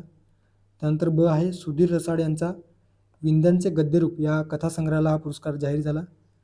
त्यानंतर क आहे 2023चा पुरस्कार कृष्णात खोत यांचा रिंगाण, ओके, सो रिंगण झालेला आहे. सो रिंगण या कादंबरीला जाहीर झाला होता. त्यानंतर ड आहे साहित्य अकादमी पुरस्काराची स्थापना 12 मार्च 1954ला झालेली आहे. ओके, सो आताचे जे काही स्टेटमेंट आहे ते आपण या ठिकाणी बघितलेलं आहे. सो जे विधान आहे ते या ठिकाणी योग्य असणार आहे. सो डॉक्टर सुधीर रसाळ यांना जाहीर झालेलं आहे. ब आहे सुधीर रसाळ यांचे विंध्यांचे गद्यरूप या कथासंग्रहाला जाहीर झालेलं आहे का? सो कथासंग्रह नव्हे तर ते एक समीक्षा संग्रह आहे. ओके, सो विंध्यांच्या आयुष्यांवर विंदा करंदीकर यांच्या आयुष्यांवर त्यांनी समीक्षक स्वरूपाचं एक गद्यस्वरूप त्यांनी साहित्यकृती लिहिलेलं आहे आणि त्यासाठी त्यांना पुरस्कार देण्यात आलेला आहे. ओके, सो कथासंग्रह नसून ते समीक्षा संग्रह आहे. त्यामुळे ब जे विधान आहे ते ब विधान या ठिकाणी चुकीचं असणार आहे आणि ब विधान एलिमिनेट केलं तर एकंदरीतच आपल्याला योग्य पर्याय मिळतो आहे. सो पर्याय क्रमांक 2 अ, क आणि ड योग्य. सो क मध्ये दिलेलं आहे 2023चा कृष्णात खोत, बरोबर आहे. आणि द विधान आहे साहित्य अकादमी पुरस्काराची स्थापना 12 मार्च 1954ला झालेली आहे. सो हे देखील या ठिकाणी योग्य असणार आहे. ओके, सो पर्याय क्रमांक 2 या प्रश्नाचं योग्य पर्याय आहे असं आपण म्हणू शकतो. पुढे जाऊयात. पुढचा प्रश्न आहे पद्म पुरस्काराच्या संदर्भाने जे 2025 26 जानेवारीच्या आदल्या दिवशी किंवा 26 जानेवारीच्या आधी एक दिवस आधी जे काही पद्म पुरस्कार जाहीर करण्यात आलेलं होतं तर त्या अनुषंगाने प्रश्न विचारण्यात आलेला आहे. कंबाईंड ग्रुप सी मध्ये जे पुरस्कार विचारलेलं होतं ते 2024च्या प्रजासत्ताक दिनाच्या आधी जे काही पुरस्कार जाहीर करण्यात आलेलं होतं तर त्याविषयी विचारण्यात आलेलं होतं. मात्र अलीकडे जर प्रश्न विचारला तर ते आपल्याला 2025च्या अनुषंगाने विचारला जाईल. सो ते एक लक्षात ठेवायचं आहे. पद्म पुरस्कार 2025च्या अनुषंगाने खालील योग्य विधानांचा विचार करा. अविधान आहे 2025चा पद्म पुरस्कार एकूण 159 जणांना जाहीर झाला. ओके, ठीक आहे. 2025चा पद्म पुरस्कार एकूण 159 जणांना जाहीर झाला. त्यानंतर ब आहे यापैकी 23 महिला विजेते आहेत. क स्टेटमेंट आहे महाराष्ट्राला 3 पद्मभूषण व 11 पद्मश्री असे एकूण 14 पुरस्कार प्राप्त झाले. ड विधान आहे या वर्षीचा पद्मविभूषण पुरस्कार 7 जणांना जाहीर झाला. त्यानंतर आहे ई स्टेटमेंट महाराष्ट्रातील मारुती चितमपल्ली यांना त्यांचा वन संवर्धन या कार्यासाठी यंदाचा पद्मभूषण पुरस्कार जाहीर झालेला आहे. ओके, या ठिकाणी कीवर्ड कोणकोणते आहेत? 2025चा पद्म पुरस्कार एकूण 159 जणांना जाहीर झाला. त्यानंतर आहे 23 महिला आहेत का? महाराष्ट्रातील 3 पद्मभूषण आणि 11 पद्मश्री असे एकूण 14 पुरस्कार. यावर्षीचा पद्मविभूषण पुरस्कार 7 जणांना जाहीर झाला. मारुती चितमपल्ली यांना त्यांचा वन संवर्धन या कार्यासाठी पद्मभूषण पुरस्कार जाहीर झाला. कोणते विधान या ठिकाणी योग्य असणार आहेत? ओके, आता या ठिकाणी थोडी ऑप्शन देताना या ठिकाणी गफलत झालेली आहे. ओके, एनिवेज, सो पद्म पुरस्काराच्या संदर्भाने या ठिकाणी आपण सविस्तर डिटेल बघूयात. सो पद्म पुरस्कार 7 पद्मविभूषण, 19 पद्मभूषण आणि 113 पद्मश्री असे एकूण 139 जणांना हा पुरस्कार जाहीर झालेला आहे. सो ते लक्षात ठेवायचं आहे. किती आहेत तर 139. आणि आपल्याला पहिल्या विधानामध्ये विचारलेलं होतं 159. सो अ जे विधान आहे ते चुकीचं आहे. ओके, सो अ जे स्टेटमेंट आहे ते या ठिकाणी चुकीचं असणार आहे. महाराष्ट्रातील 3 पद्मभूषण, 11 पद्मश्री असे एकूण 14 पुरस्कार प्राप्त आहेत. ओके, सो महाराष्ट्रातील 3 पद्मभूषण आणि 11 पद्मश्री असे एकूण 14 जणांना पद्म पुरस्कार प्राप्त झाले आहेत. सो क जे स्टेटमेंट आहे, सो महाराष्ट्रातील 3 पद्मभूषण व 11 पद्मश्री असे 14 पुरस्कार. सो हे जे काही स्टेटमेंट आहे क ते या ठिकाणी योग्य असणार आहे. ब विधान होता यापैकी 23 महिलांना पुरस्कार देण्यात आलेला आहे. सो 139 पद्म पुरस्कारांपैकी 23 महिला विजेत्या ठरलेल्या आहेत. सो ब जे स्टेटमेंट आहे ते देखील या ठिकाणी योग्य असणार आहे. यावर्षीचा पद्मविभूषण पुरस्कार 7 जणांना जाहीर झाला. सो 7 जणांना, आताच आपण बघितलं 7 जणांना एकंदरीतच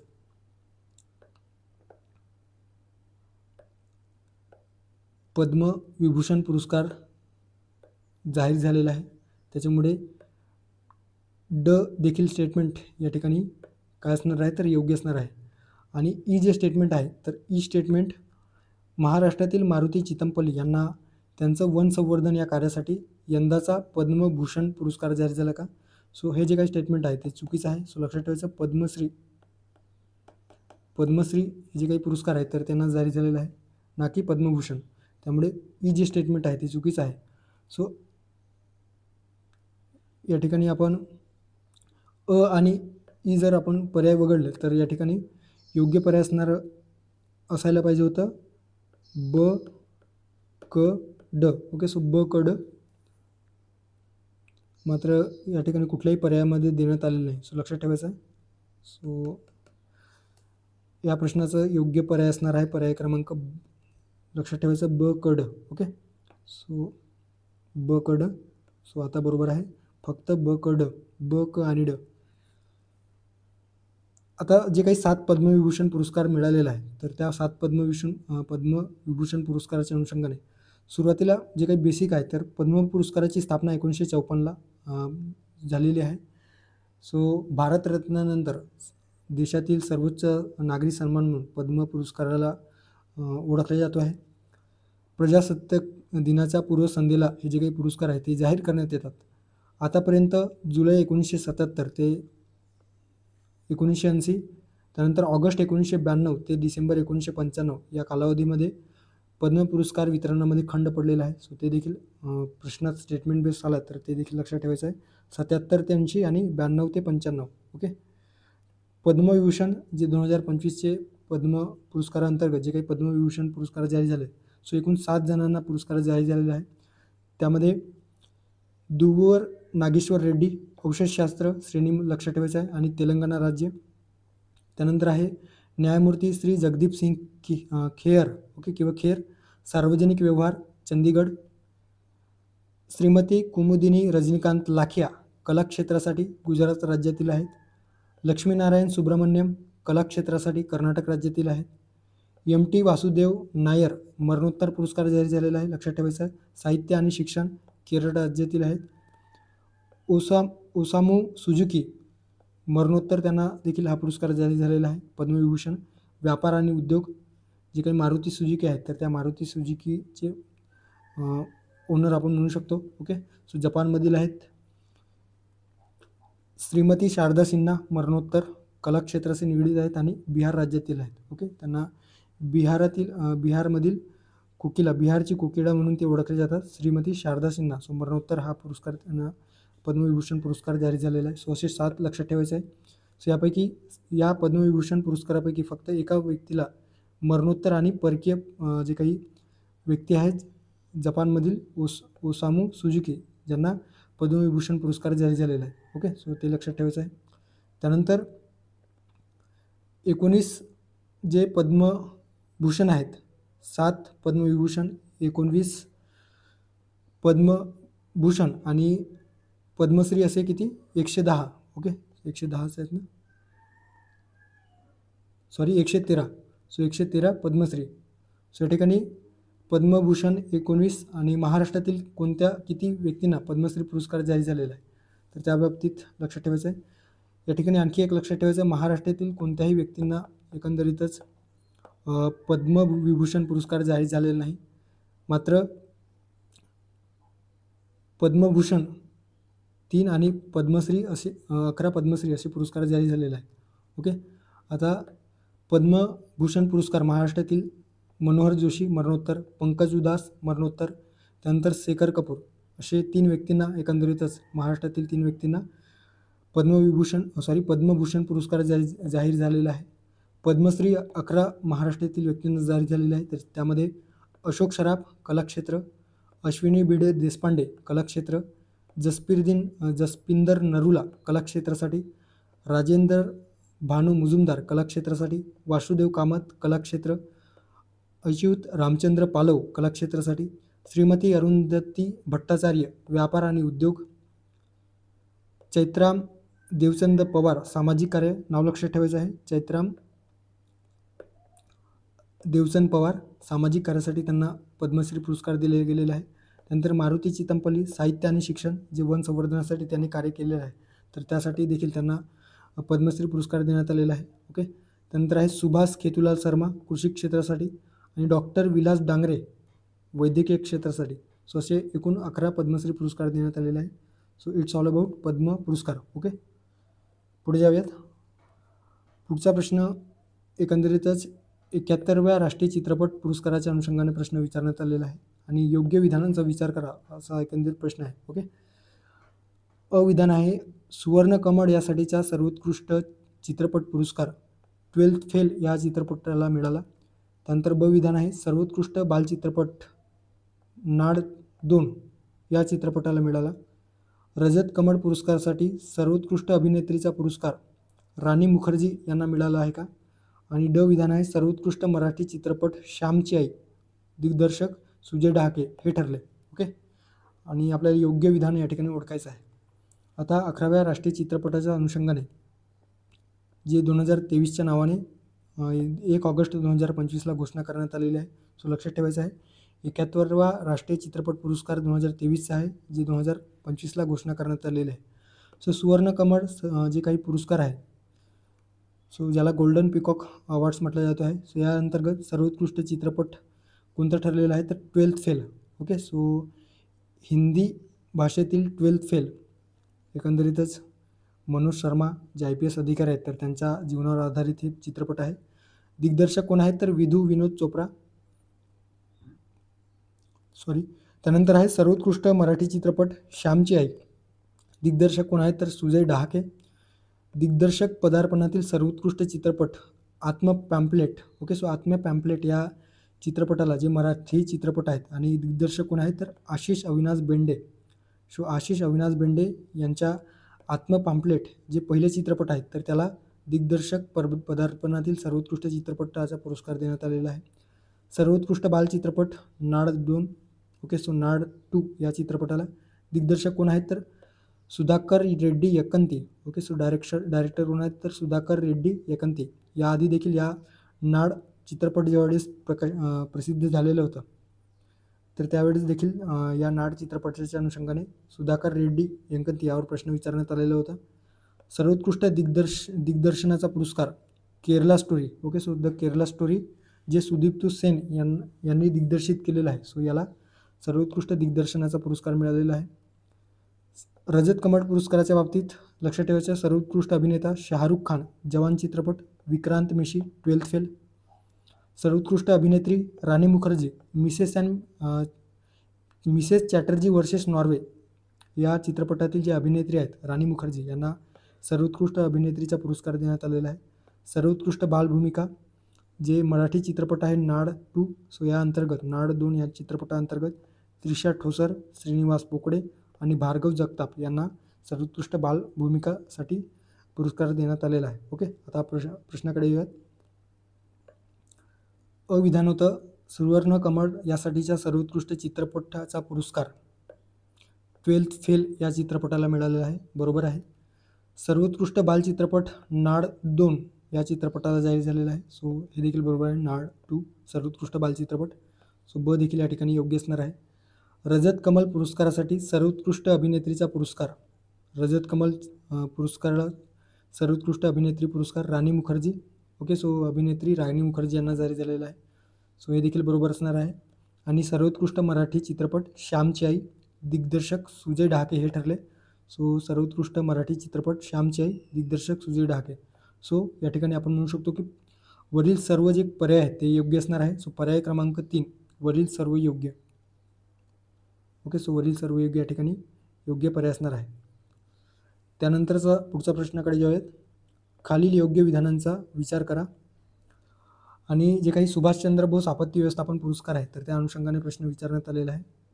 एकदा कंबाईनच्या ग्रुप सी मध्ये यावर प्रश्न विचारण्यात आलेलं होतं. ओके, सो अविधान आहे 2025चा सुभाषचंद्र बोस आपत्ती व्यवस्थापन पुरस्कार हैदराबाद स्थित Indian national centre for ocean information services ज्याला शॉर्टमध्ये इन्कोईस म्हटलं जातो आहे. ओके, सो हैदराबाद स्थित Indian national centre for ocean information services या संस्थेला मिळाला. आपत्ती व्यवस्थापनाच्या संदर्भात चोख कामगिरी बजावणाऱ्या संस्थात्मक व वैयक्तिक श्रेणीत हा पुरस्कार दिला जातो. 2024चा आपत्ती व्यवस्थापन पुरस्कार उत्तर प्रदेशातील 60 पॅराशूट फील्ड हॉस्पिटल या संस्थेला मिळाला आहे. सो यापैकी योग्य विधान कोणते आहे ते आपल्याला फाइंड आउट करायचं आहे. ओके, आता या ठिकाणी तुम्ही बघू शकता सुभाषचंद्र बोस आपत्ती व्यवस्थापन पुरस्कार 2025 हैदराबाद स्थित Indian national centre for ocean information services अर्थात इन्कोईस या संस्थेला मिळालेला आहे.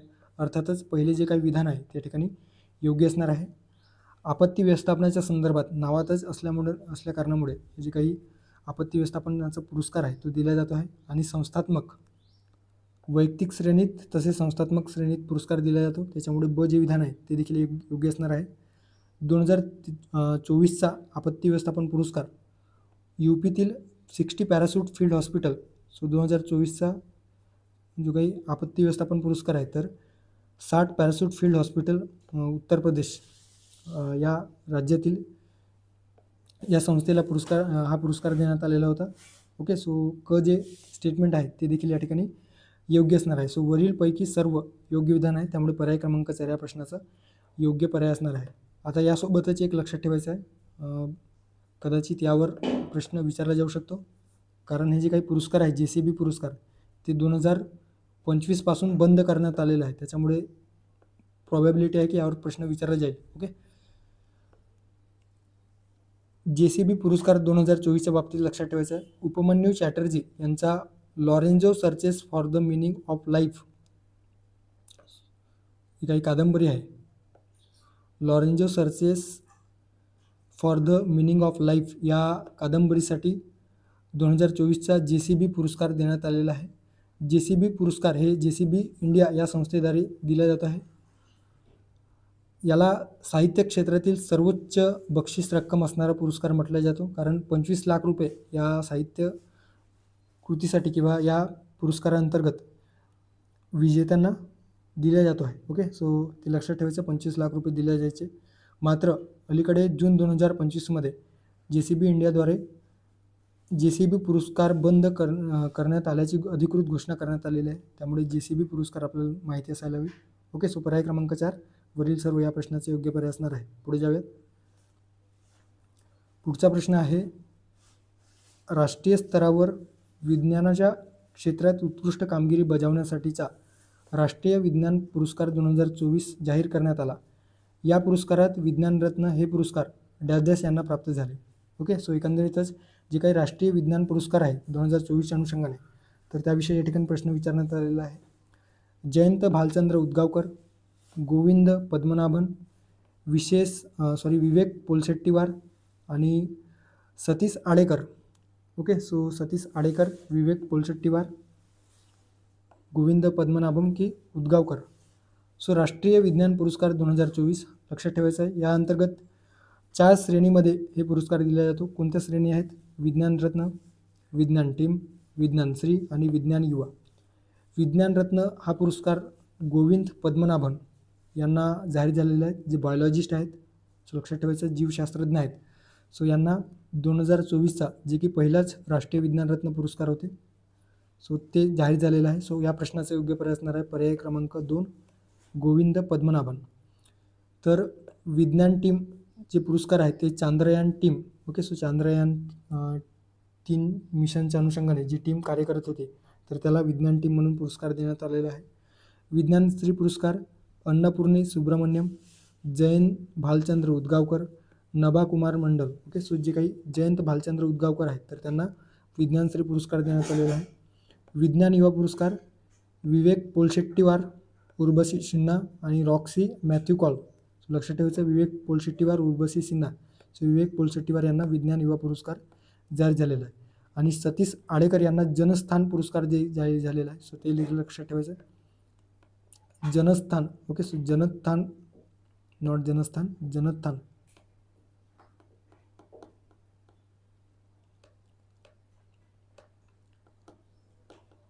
जनस्थान नावाचा पुरस्कार 2025चा जाहीर झालेला आहे. ओके, सो या ठिकाणी या प्रश्नाचं योग्य पर्याय आहे पर्याय क्रमांक 2, गोविंद पद्मनाभन.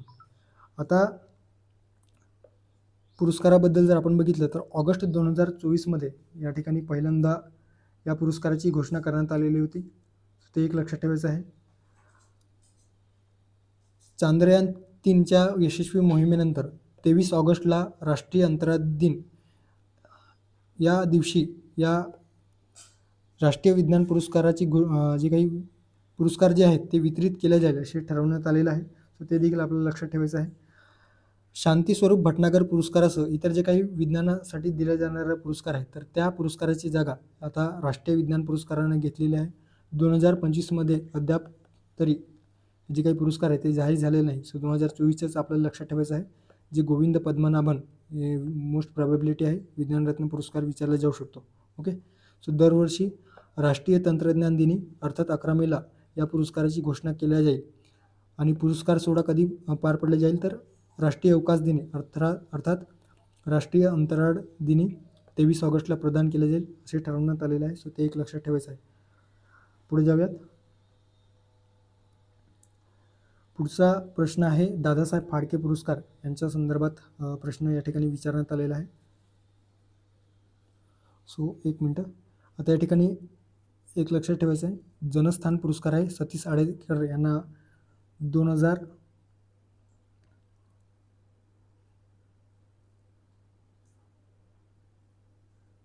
ओके, सो 2024चा नाशिकच्या वतीने जे काही नाशिक कुसुमाग्रज फाउंडेशनच्या वतीने जे काही जनस्थान पुरस्कार दिला जातो आहे, तर ते पुरस्कार सतीश आडेकर यांना दिले गेलेला आहे. ओके, सो त्यानंतर आहे दादासाहेब फाळके पुरस्कार 2022 योग्य विधाने ओळखा. हा पुरस्कार यंदा मिथुन चक्रवर्ती यांना जाहीर झाला. ब आहे पुरस्कार मिळवणारे मिथुनदा हे 57वे व्यक्ती ठरले. त्यानंतर क आहे दादासाहेब फाळके पुरस्काराची सुरुवात 1969ला झाली.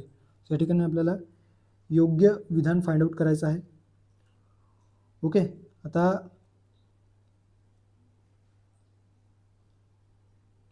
दादासाहेब फाळके पुरस्कार 2022च्या अनुषंगाने जे 2024मध्ये प्रदान करण्यात आलेला आहे.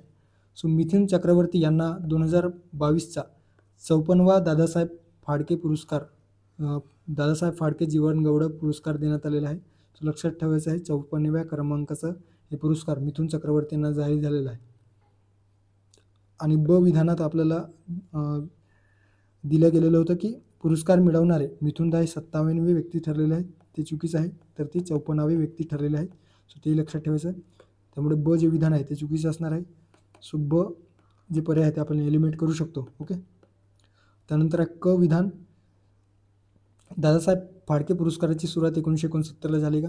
तर दादासाहेब फाळके पुरस्काराची सुरुवात 1969ला झालेली आहे. सो दादासाहेब फाळके यांचा जन्मशताब्दी निमित्त या पुरस्काराची सुरुवात झाली. त्याच्यामुळे क जे विधान आहे ते योग्य आहे आणि अविधान मिथुन चक्रवर्ती यांना जाहीर झालं ते देखील योग्य असणार आहे. सो पर्याय क्रमांक 2 या प्रश्नाचं योग्य पर्याय असणार आहे. ओके. आता मिथुन चक्रवर्ती यांच्या संदर्भाने जन्म 1950 कोलकाता पश्चिम बंगाल या ठिकाणी त्यांचा जन्म झालेला आहे. मूळ नाव काय आहे तर गौरांग चक्रवर्ती. ओके. चित्रपटात येण्यापूर्वी ते नक्षलवादी चळवळीशी जोडले गेलेले होते. पुण्यातील film and training television institute of इंडियामधून त्यांनी शिक्षण घेतलेलं आहे. सो ते देखील लक्षात ठेवायचं आहे. मृणाल सेन दिग्दर्शित मृगा नावाचा पहिला चित्रपट होता. 2014 ते 16 दरम्यान ते तृणमूल काँग्रेस पक्षामध्ये, तर 2021 पासून ते भारतीय जनता पक्षाचे नेते आहेत. 2024 साली त्यांना पद्मभूषण पुरस्काराने देखील गौरवण्यात आलेलं होतं. ओके. सो 2024च्या पद्मभूषण पुरस्काराने त्यांना गौरवण्यात आलेलं आहे. सो ते देखील आपल्याला लक्षात ठेवायचं आहे. पुरस्काराबद्दल आपण आताच बघितलं 1969ला या पुरस्काराची सुरुवात झालेली आहे. सुवर्ण कमळ पदक 10 लाख रुपये आणि 1 शाल असा एकंदरीत पुरस्कार देण्यात येतो आहे. पहिल्या विजेत्या कोण होता तर देविका राणी 1969मध्ये. 2021च्या जे विजेते आहेत तर वहिदा रहमान यांना दादासाहेब फाळके पुरस्कार 2021चा पुरस्कार देण्यात आलेला होता. सो ते देखील लक्षात ठेवायचं आहे. ओके. पुढे जाऊयात. टाईम मासिकाच्या Time's woman of the year 2025च्या यादीत स्थान मिळवणाऱ्या डॅश ह्या आतापर्यंतच्या एकमेव भारतीय महिला ठरलेल्या आहेत. मानुषी छिल्लर, मेजर राधिका सिंग, डॉक्टर पौर्णिमा देवी बर्मन आणि गायत्री चक्रवर्ती स्पिवाक. आता टाईम मासिकाचे जे काही times woman of the year पुरस्कार आहे तर त्याविषयी लक्षात ठेवायचं आहे.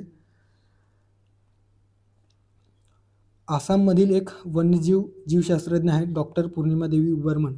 सो यांना हा पुरस्कार देण्यात आलेला आहे. सो या ठिकाणी बघू शकता टाईम मॅगझिनचा वुमन ऑफ द इयर पुरस्कार 2025चा पुरस्कार त्यांना जाहीर झालेला आहे. सो जगातील प्रभावी महिलांच्या यादीमध्ये त्या स्थान मिळवणाऱ्या एकमेव भारतीय ठरलेल्या आहेत आणि तेच आपल्या प्रश्नात विचारलेलं होतं की आतापर्यंतच्या ते एकमेव भारतीय महिला ठरलेल्या आहेत.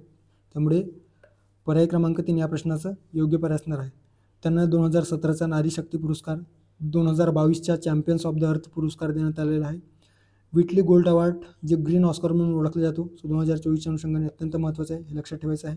विटली गोल्ड अवॉर्ड 2024 जे पौर्णिमा देवी बर्मन यांना देण्यात आलेला आहे. सो इतर काही पुरस्कार या ठिकाणी तुम्ही बघू शकता आणि 2025चा वुमन ऑफ द इयर पुरस्कार देण्यात आलेला आहे. सो ते देखील आपल्याला लक्षात ठेवायचं आहे. ओके. आता या ठिकाणी ऑप्शन जे दिलेलं आहे तर मेजर राधिका सिंगच्या बाबतीत लक्षात ठेवायचं आहे. मेजर राधिका सिंग यांना एकंदरीतच 2023 सालचा युनायटेड नेशनचा जे काही military gender advocate of the year, okay, so military gender advocate of the year नावाचे जे काही पुरस्कार आहेत ते मेजर राधिका सिंग यांना जाहीर झालेलं आहे. सो ते एक लक्षात ठेवायचं आहे. आणि गायत्री चक्रवर्ती स्पिवाक, सो गायत्री चक्रवर्ती स्पिवाकच्या बाबतीत त्यांना लक्षात ठेवायचं आहे की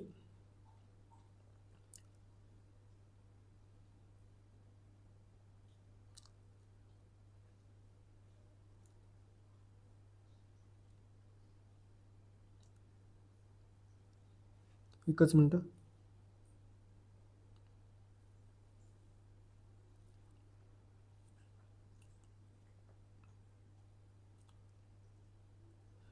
चला ठीक आहे, पुढे जाऊयात.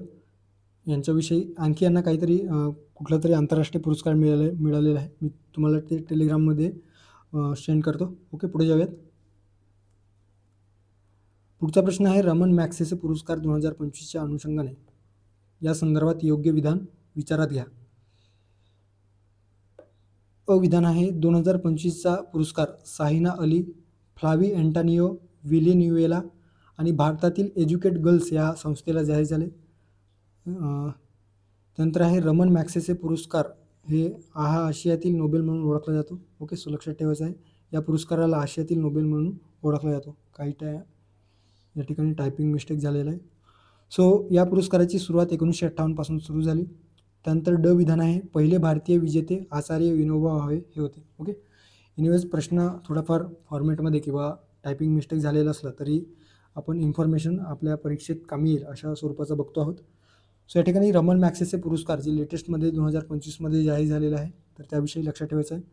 साहिना अली जे मालदीवचे पर्यावरणीय कार्यकर्ता आहेत तर त्यांना समुद्री जीवांचे संरक्षण आणि प्लास्टिकला रोखण्यापासून प्लास्टिकपासून जे प्रदूषण आहेत तर ते रोखण्यासाठी जे कार्य त्यांनी केलेलं आहे तर त्यासाठी त्यांना पुरस्कार जाहीर झालेला आहे. फिलिपाईन्समधील एक संस्था आहे, नॉट संस्था तर व्यक्ती आहेत, एक कॅथलिक मठाधीश आहेत. Okay, Flaviano Antonio L Villanueva. So यांना मनिलामधील बेघर लोकांना सन्मान पुनर्स्थापित करण्यासाठी आणि सामाजिक न्यायासाठी संघर्ष करणारे कॅथोलिक मठाधीश जे आहेत तर त्यांना हा पुरस्कार देण्यात आलेला आहे. ओके, सो मनिलातील बेघर लोकांच्या परत स्थापित करण्यासाठी किंवा पुनर्स्थापित करण्यासाठी किंवा त्यांना घरे बांधण्यासाठी एकंदरीतच त्यांच्या कार्यासाठी सामाजिक न्यायासाठी कार्य करणाऱ्या यांना हा पुरस्कार देण्यात आलेला आहे. एज्युकेट गर्ल संस्था हे आपल्यासाठी महत्त्वाचं आहे, लक्षात ठेवायचं आहे. एज्युकेट गर्ल संस्था ही जी काही NGO आहे तर विशेषतः हा पुरस्कार जिंकणारे किंवा रमन मॅग्सेसे पुरस्कार जिंकणारी पहिली भारतीय संस्था ठरलेली आहे, त्याच्यामुळे अत्यंत महत्त्वाचं आहे. एज्युकेट गर्ल्स NGO किंवा संस्था जी आहे नॉन प्रॉफिट ऑर्गनायझेशन. सो ग्रामीण भागातील मुलींच्या शिक्षणासाठी केलेल्या कार्याबद्दल एकंदरीतच जे काही रमन मॅग्सेसे पुरस्कार आहेत ते 2025चा रमन मॅग्सेसे पुरस्कार देण्यात आलेला आहे. सो ते एक लक्षात ठेवायचं आहे. आता या पुरस्काराची जी काही स्थापना आहे ती 1957मध्ये झालेली आहे आणि सुरुवात जर आपण बघितलं तर सुरुवात 1958मध्ये झालेली आहे. दरवर्षी 31 ऑगस्टला हा पुरस्कार देण्यात येतो. पहिले जे भारतीय विजेते आहेत तर आचार्य विनोबा भावे 1958मध्ये हा पुरस्कार देण्यात आलेला होता, पहिले भारतीय विजेते ठरलेले होते. 2023 डॉक्टर रवी कन्नन ऑन्कॉलॉजिस्ट आहेत, कॅन्सर उपचार तज्ज्ञ. सो त्यांना 2023चा रमन मॅग्सेसे पुरस्कार देण्यात आलेला होता. 2024मध्ये जे काही रमन मॅग्सेसे पुरस्कार देण्यात आलेला आहे त्यामध्ये कुठल्याही भारतीयाचा समावेश नाही, त्यामुळे 2025च्या लक्षात ठेवायचं आहे एज्युकेट गर्ल संस्था. ओके, सो आता जे विधान आहे तर त्याच्यामध्ये विधानामध्ये 2025चा पुरस्कार साहिना अली, फ्लॅवी अँटोनियो विलेन्युएला आणि भारतातील एज्युकेट गर्ल्स या संस्थेला जाहीर झालेला आहे. सो जे विधान आहे तर या ठिकाणी योग्य असणार आहे. आहे हा पुरस्कार आशियातील नोबेल म्हणून ओळखला जातो. सो आशियातील नोबेल पुरस्कार म्हणून ओळखला जातो. देखील या ठिकाणी योग्य असणार आहे. त्यानंतर आहे या पुरस्काराची सुरुवात 1958मध्ये झाली. सो लक्षात घ्यायचं आहे 1958ला या पुरस्काराची सुरुवात झाली. स्थापना मात्र 1957ला झालेली आहे. सो ते लक्षात ठेवायचं आहे, स्थापना 1957ला झालेली आहे. ओके, पहिले भारतीय विजेते कोण होते तर आचार्य विनोबा भावे. सो हे देखील या ठिकाणी योग्य असणार आहे. सो क आणि या ठिकाणी योग्य असणार आहे. पुढे जाऊयात. पुढचा आणि या लेक्चरमधील शेवटचा प्रश्न असणार आहे राष्ट्रीय गव्हर्नन्स 2025च्या पुरस्काराअंतर्गत महाराष्ट्रातील या ग्रामपंचायतीला प्रथम क्रमांकाचे सुवर्णपदक पुरस्कार प्राप्त झाले. डव्वा ग्रामपंचायत गोंदिया, मुडाळे ग्रामपंचायत नाशिक, रोहिणी ग्रामपंचायत धुळे, माण्याचीवाडी ग्रामपंचायत सातारा. ओके, सो राष्ट्रीय पंचायत राज पुरस्काराच्या अनुषंगाने किंवा या संदर्भात या ठिकाणी प्रश्न विचारण्यात आलेला आहे. आता या ठिकाणी राष्ट्रीय गव्हर्नन्स पुरस्कार जे आहेत तर राष्ट्रीय गव्हर्नन्स पुरस्काराच्या बाबतीत लक्ष ठेवायचं आहे. राष्ट्रीय गव्हर्नन्स पुरस्कार 2025 अंतर्गत धुळे जिल्ह्यातील रोहिणी या ग्रामपंचायतीला प्रथम क्रमांकाचे पदकाचे जे काही पुरस्कार आहेत ते प्राप्त झालेले आहे. त्यामुळे या प्रश्नाचं योग्य पर्याय असणार आहे पर्याय क्रमांक 3 रोहिणी ग्रामपंचायत धुळे. ओके, सो नाव लक्षात ठेवायचं आहे, रोहिणी ग्रामपंचायत धुळे. राष्ट्रीय ई गव्हर्नन्सच्या बाबतीत, राष्ट्रीय गव्हर्नन्स किंवा राष्ट्रीय ई गव्हर्नन्सच्या बाबतीत जे पुरस्कार आहेत ते जारी झालेले आहे. इतर जे आहेत त्याच्यामध्ये राष्ट्रीय पंचायत पुरस्कार 2024च्या बाबतीत. सो महाराष्ट्रातील काही पंचायत, ग्रामपंचायत किंवा पंचायत समिती जे आहेत तर त्यांनी उत्कृष्ट कामगिरी केलेलं आहे. पंचायत राज मंत्रालयाच्या वतीने 45 पंचायतींना हा प्रदान जे काही पुरस्कार आहे राष्ट्रीय पंचायत पुरस्कार ते देण्यात आलेला आहे. ओडिशा आणि त्रिपुरा राज्याने प्रत्येकी 7 पुरस्कारासह पहिले क्रमांक पटकावलेले आहेत, तर महाराष्ट्राने या पुरस्कारात 6 राष्ट्रीय पुरस्कार मिळवत दुसरा क्रमांक पटकावलेला आहे. सो ते एक लक्षात ठेवायचं आहे. यामध्ये दीनदयाल उपाध्याय पंचायत सतत विकास पुरस्कार जे आहे त्याच्यामध्ये तृतीय क्रमांकाचे जे पुरस्कार आहे ते नाशिक जिल्ह्यातील मुडाळे. ओके, सो नाशिक जिल्ह्यातील मुडाळे या ग्रामपंचायतीला मिळालेलं आहे. सो राष्ट्रीय स्तरावरील दीनदयाल उपाध्याय पंचायत सतत विकास पुरस्कार, सो त्यातील तृतीय क्रमांकाचे जे काही पुरस्कार आहेत ते नाशिक जिल्ह्यातील मुडाळे. ओके, त्यानंतर दुसरी श्रेणी जी आहे तर त्याच्यामध्ये नानाजी देशमुख सर्वोत्तम पंचायत विकास सतत पुरस्कार म्हटला गेलेला आहे. तर त्यामध्ये सर्वोत्तम ग्रामपंचायत श्रेणीमध्ये मानाची वाडी ग्रामपंचायत सातारा. ओके, सो मानाची वाडी ग्रामपंचायतीला. सर्वोत्तम गट पंचायत या श्रेणीत तृतीय पुरस्कार जिंकणारे आहेत गोंदिया जिल्ह्यातील तिरोरा पंचायत समिती. आणि ग्राम ऊर्जा स्वराज्य विशेष पंचायत पुरस्कार जे आहेत ते प्रथम श्रेणीमधील मानाची वाडी जी ग्रामपंचायत आहे तर त्याला अगेन या ठिकाणी ग्राम ऊर्जा विशेष पुरस्कार. सो लक्षात ठेवायचं आहे, या ठिकाणी कन्फ्युजन होऊ शकतो. दीनदयाल उपाध्याय पंचायत पुरस्कार असेल तर तृतीय क्रमांकाचा आहे मुडाळे ग्रामपंचायत नाशिक. नानाजी देशमुख सर्वोत्तम पंचायत विकास पुरस्कार विचारला तर सर्वोत्तम ग्रामपंचायत लक्षात ठेवायचं आहे मानाची वाडी ग्रामपंचायत सातारा. ओके, गट पंचायत विचारलेलं असेल तर तृतीय पुरस्कार देण्यात आलेला आहे या नानाजी देशमुख सतत पंचायत विकास पुरस्कारांतर्गत गोंदिया जिल्ह्यातील तिरोरा या पंचायत समितीला. ओके, पंचायत समितीच्या बाबतीत किंवा गट पंचायतीच्या बाबतीत. आणि ग्राम ऊर्जा स्वराज्य विशेष पंचायत पुरस्कार प्रथम श्रेणीमध्ये किंवा पहिल्या श्रेणीचा पुरस्कार मानाची वाडी सातारा. ओके, आणि कार्बन न्यूट्रलसाठी अत्यंत महत्त्वाचं आहे. आय थिंक यावर मला पर्सनली वाटतं की यावर प्रश्न विचारला जाऊ शकतो. सो कार्बन न्यूट्रलचा पुरस्कार जो आहे तर भंडारा जिल्ह्यातील बेडा या ग्रामपंचायतीला पुरस्कार देण्यात आलेला आहे. सो ते एक लक्षात ठेवायचं आहे. ओके, त्यानंतर विशेष श्रेणी राष्ट्रीय पंचायत पुरस्कार जे पंचायत राज दिनी जारी झालेलं होतं. राष्ट्रीय पंचायत पुरस्कार वेगळा आणि विशेष श्रेणी पंचायत पुरस्कार वेगळा आहे, ते लक्षात ठेवायचं. 2025चा आहे. सो राष्ट्रीय पंचायत राज दिनी अर्थात 24 एप्रिल 2025ला हा पुरस्कार पंतप्रधानांच्या हस्ते प्रदान करण्यात आलेला आहे. महाराष्ट्रातील गोंदिया जिल्ह्यातील डव्वा ग्रामपंचायतीला हवामान कृती विशेष पंचायत पुरस्कार. ओके, सो हवामान कृती विशेष पंचायत पुरस्कार देण्यात आलेला आहे. सो या अनुषंगाने किंवा या राष्ट्रीय विशेष पंचायत श्रेणीच्या बाबतीत गोंदिया जिल्ह्यातील डव्वा या ग्रामपंचायतीला हे जे काही पुरस्कार आहेत ते मिळालेलं आहे. ओके, सो अशा पद्धतीने आपण या ठिकाणी पंचायतींना जे काही वेगवेगळे पुरस्कार मिळालेले आहेत आणि जे विचारले जाऊ शकतात ते आपण बघितलेलं आहे. ओके, आता आपण या ठिकाणी महाराष्ट्र भूषणच्या संदर्भाने प्रश्न फ्रेम केलेला नाही, मात्र अत्यंत महत्त्वाचं आहे. सो महाराष्ट्र भूषण पुरस्काराच्या बाबतीत लक्षात ठेवायचं आहे. ज्येष्ठ शिल्पकार राम सुतार यांना 2024चा महाराष्ट्र भूषण पुरस्कार देण्यात आलेला आहे किंवा प्रदान करण्यात आलेला आहे. सो पुरस्काराचे ते 21वे मानकरी ते ठरलेले आहेत. 2023चा पुरस्कार कोणाला देण्यात आलेला होता तर 2023च्या बाबतीत अशोक सराफ. ओके, सो जे काही चित्रपट लिजेंड म्हणून आपण मराठी सृष्टीतील अशोक सराफ यांना देण्यात आलेलं होतं. राम सुतार यांच्या विषयी जर आपण बघितलं तर त्यांचा जन्म 19 फेब्रुवारी 1925. सो 2025मध्ये त्यांना 100 वर्षे पूर्ण झालेले आहेत आणि त्या अनुषंगाने देखील 2024चा पुरस्कार महाराष्ट्र भूषण पुरस्कार त्यांना प्रदान करण्यात आलेला आहे. या व्यतिरिक्त आणखी काही महत्त्वपूर्ण त्यांच्याविषयी लक्षात ठेवायचे आहे. तर ज्यामध्ये त्यांचा जन्म धुळ्यामधील गोंडूर या गावी झालेला आहे. 1947मध्ये 6 फूट उंचीचा पैलवानाचा पुतळा त्यांनी पहिल्यांदा उभारलेले होते, जे त्यांचे पहिले शिल्प ठरलेले होते. 1949मध्ये मुंबईतील जे स्कूल ऑफ आर्ट्समध्ये त्यांनी पदवी मिळवलेली आहे. 1960 पासून त्यांनी स्वतंत्र स्टुडिओ उभारलेलं होतं आणि आज ज्याला Ram Sutar arts creation private limited म्हणून ओळखले जाते. महत्त्वाचं म्हणजे गुजरातमधील जे काही सरदार सरोवरजवळ सरदार सरोवर धरण जे आहे तर त्यापाशी जगातील सर्वात उंच पुतळा स्टॅच्यू ऑफ युनिटी जे सरदार वल्लभभाई पटेल यांचा पुतळा आहे तर ते तयार करण्याचे त्याची डिझाईन यांनी केलेली होती. ओके, सो 182 मीटर उंचीचा पुतळा, या पुतळ्याची डिझाईन राम सुतार यांनी केलेलं होतं. ओके, त्यांना 2016चा पद्मभूषण, 1999चा पद्मश्री, 2024चा महाराष्ट्र भूषण, ओके, आणि रवींद्रनाथ टागोर पुरस्कार 2016चा मिळालेला आहे. सो इतकं आपल्याला या ठिकाणी लक्षात ठेवायचं आहे. ओके, पुरस्काराबद्दल जर आपण बघितलं तर महाराष्ट्र शासनाचा सर्वोच्च पुरस्कार असणारा हा महाराष्ट्र भूषण पुरस्कार आहे. स्थापना 1996. पहिला पुरस्कार जो आहे 1997मध्ये पु ल देशपांडे यांना प्रदान करण्यात आलेला होता. 25 लाख रुपये मानपत्र देण्यात येतो आहे.